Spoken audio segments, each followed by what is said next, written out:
Hello, everybody. Welcome back. I have a special guest with me, Dr. Colleen Darnell. If you want to give a quick introduction on yourself and kind of tell everybody who you are. Sure. Well, first of all, thank you so much for the invitation to chat. As you mentioned, my name is Colleen Darnell. I am an Egyptologist and I absolutely love vintage fashion. So I like to combine the two on my Instagram account at Vintage Egyptologist.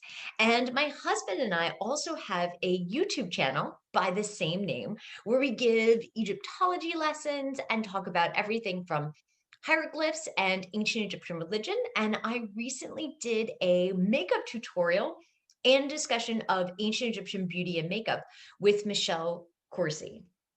Oh, fun. Now, can we talk a little bit into the kind of you talked about briefly about vintage. Now, when did you get into vintage? Boy, it's been a while now, and it's something that my husband and I both do. And we love picking out outfits and going places wearing vintage.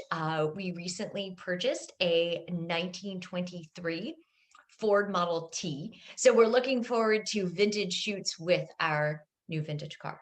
That's fun. Now, how old were you when you kind of started getting into vintage, or was it something you've kind of always been into, or is it something that's a little bit more recent? So it's something I've always been really into, but I think with Etsy and vintage shows close to where we live in Connecticut, as well as really awesome vintage stores in New Haven, that it's increasingly easy to build a vintage wardrobe. Is there any eras that you specifically enjoy from in any vintage? My favorites are the 1920s and 1930s. I actually put on 1930s for the interview today.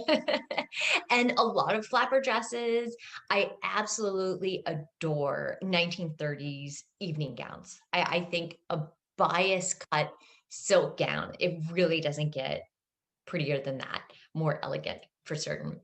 And for day to day, I do actually a lot of 1960s and 1970s because you don't want to wear a 1920s dress just in an everyday context. Sometimes I do over the summer.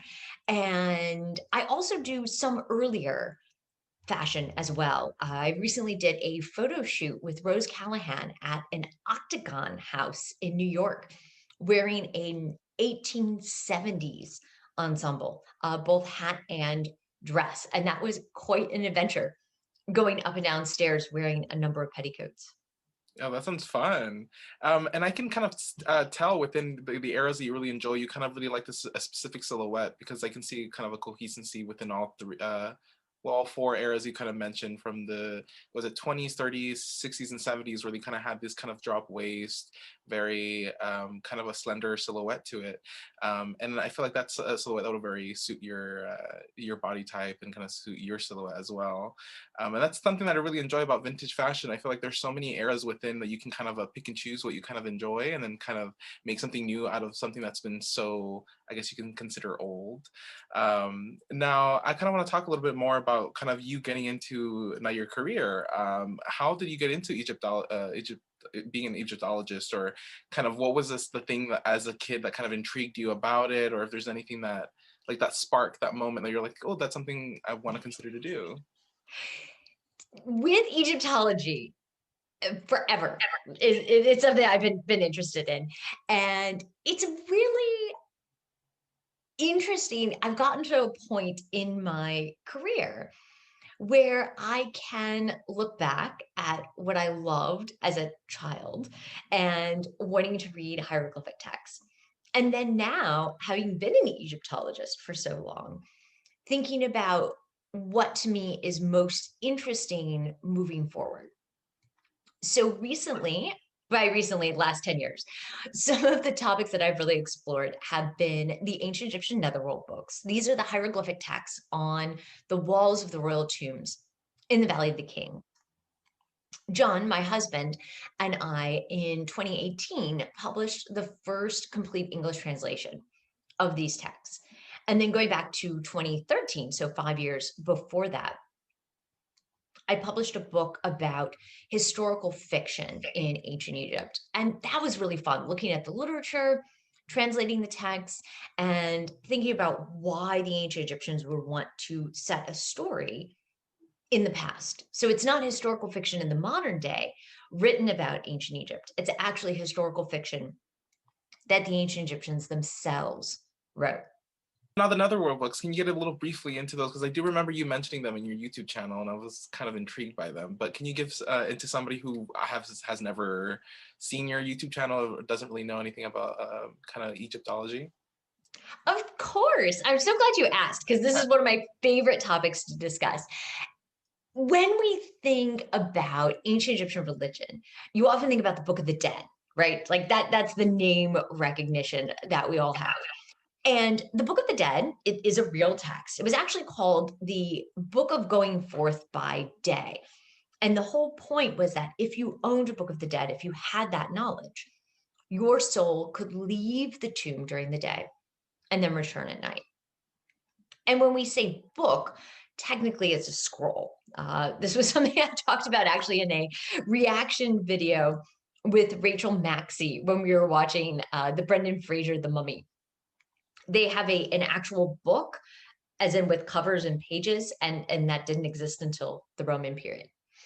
The Netherworld books then are this whole series of texts that were originally in papyrus scrolls. Very few of those have survived, and none in terms of royal texts of the New Kingdom. So we're talking about 1500 to 1100 BCE, just to give you a rough estimate of chronology. And these texts were carved on the walls of the royal tombs in the Valley of the Kings. And what they describe is the sun's journey through the 12 hours of the night. The ancient Egyptians had 24-hour days, just like us. And when the sun set in the western horizon, he traveled, he being the sun god Re, traveled through each of the 12 hours. And an hour for the ancient Egyptians is both a unit of time and space. Mm-hmm. So an hour is passing, but then it also tells us sometimes the distance, how many thousands of cubits, say, the first hour might be. And there are multiple texts that describe the same nightly journey, but from different perspectives.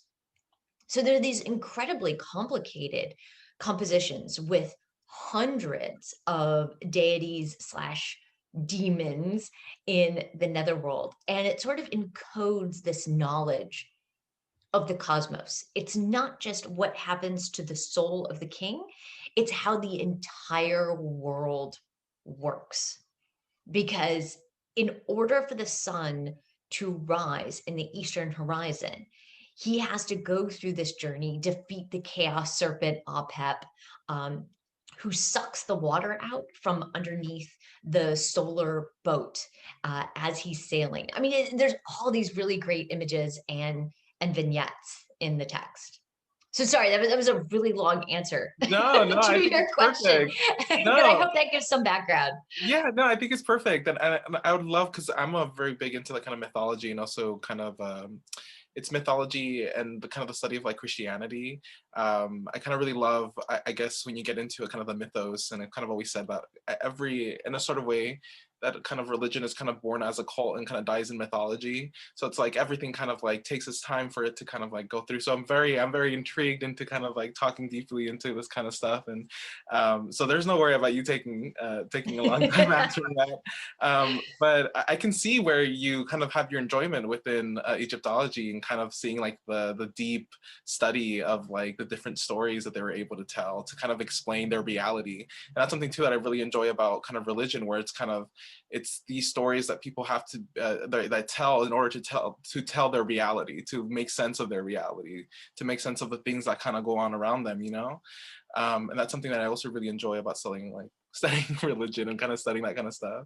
No, But yeah. absolutely. I mean, I love that concept, just what you said about encompassing reality and how they view the world, because obviously they didn't know what happened to the sun, and this imagination of the journey I just think it's so Yeah, cool. it's like so intriguing because you kind of get to see where they come from. And right now, I'm kind of reading a little bit more about like Aztecs, which is kind of very separate from Egypt's, but because I kind of grew, I'm Mexican, so that's kind of like where my heritage comes from.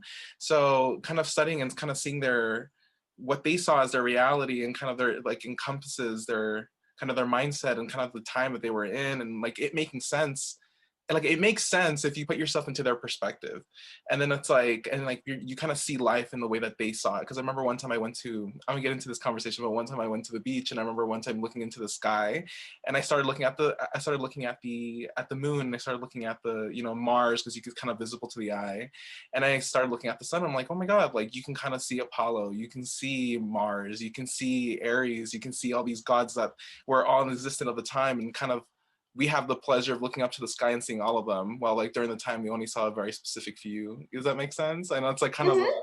very theological conversation, but yeah, I don't know, I feel like that's why I really wanted to have you on and kind of talk a little bit about kind of your experiences with kind of Egyptology and kind of your knowledge that you're able to tell, especially too with your knowledge with vintage, because I feel like you're very well informed. And I really love your posts that you're able to kind of like teach a lot of people out there about a little bit more about your slice of life and kind of because your posts you get really long, but you talk a lot about really good information and really good informative stuff that I feel like it's really cool to know. And I feel like that's a little slice of life that I kind of miss about going to school and stuff like that.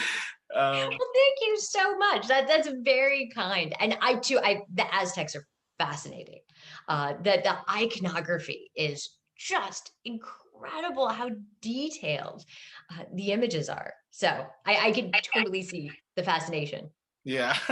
Well, I want to thank you for being able to come on and kind of talk a little bit about, your kind of your side of your life and kind of give a brief little history lesson for our customers. And I want to thank you so much for, coming on and kind of talking with me and kind of spending your time here and getting dressed up as well because you look gorgeous. Well, thank you. Thank you so Absolutely. much. And it's really been a pleasure to chat. And uh, what Katie did, the products, I have to give a shout out to the back seam stockings. Those are so special. And in combination with all of the lingerie lines that create the right silhouettes, going back to what you said about 20s and 30s being mirrored in 60s and 70s. You nailed it. That's exactly the reason why I tend to pair those decades. And it's all about the foundational garments. And if you don't have that to create the silhouette, the fashion isn't as fun to wear, I think. Yeah. So anyway, it's just been absolutely lovely. Thank you. And I want to thank you so much, and I want to thank you for everything, and for for also I've kind of said this to everybody I've interviewed, but I want to thank you for doing what you're doing because little steps that you're taking is changing the current times and making a little difference for somebody out there who maybe also wants to be an Egyptologist or maybe sees a huge inspiration within yourself in vintage and there's that little girl sitting at home, a little kid sitting at home that's like, oh my god, I see somebody who's like me. So I want to thank you so much for doing what you're doing and keep doing it. You know what I mean? All right. Thank you. No problem. I want to thank everybody for staying tuned, and I'll make sure to link all of Colleen's stuff down below. So if you want to get into her YouTube channel, her Instagram, you can totally do that. And I want to thank you all. So have a nice one. Bye.